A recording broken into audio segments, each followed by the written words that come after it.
নমস্কার বন্ধুরা, আজকে এসেছি ইলিশ মাছের পাতুরি রেসিপি নিয়ে। তো চলো দেখে নাও। আমি নিয়ে নিয়েছি ইলিশ মাছের পাতুরির জন্য নারকেল বাটা, সর্ষে পোস্ত, কাঁচা লঙ্কা বাটা, ফেটানো টক দই। এরপর সব বাটা মশলাগুলোকে একটা পাত্রে নিয়ে নেব। সর্ষে পোস্ত, কাঁচা লঙ্কা বাটা, ফেটানো টক দই, নারকেল বাটা। এরপর দিয়ে দেবো পরিমাণ মতো হলুদ, নুন,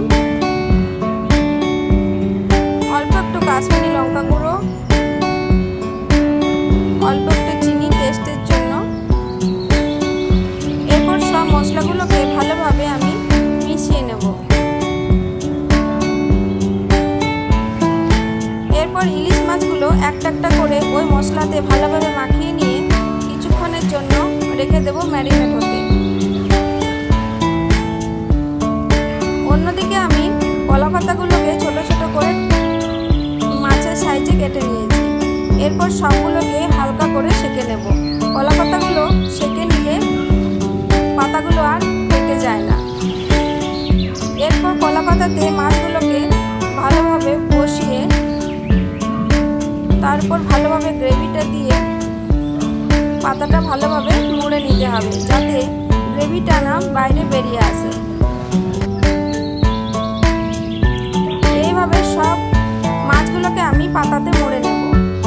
মাছগুলো মোড়া হয়ে গেলে কড়াইয়ের মধ্যে অল্প তেল দিয়ে একটা একটা করে মাছ দিয়ে 10 মিনিটের জন্য ঢাকা দিয়ে দেব। এরপর 10 মিনিট পর ঢাকা খুলে মাছগুলোকে আরেকবার উল্টে দেব।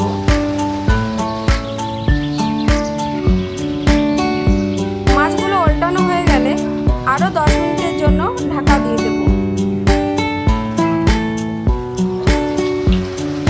এরপর ঢাকা খুলে নামিয়ে পরিবেশন করো ইলিশ মাছের পাতুরি। এই বর্ষার দিনে ইলিশ মাছের পাতুরি গরম ভাতের সাথে কিন্তু জমে যাবে।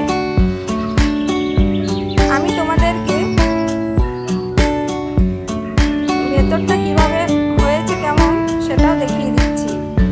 এই দেখো। যদি আমার রেসিপি ভালো লাগে লাইক, কমেন্ট, শেয়ার করবে।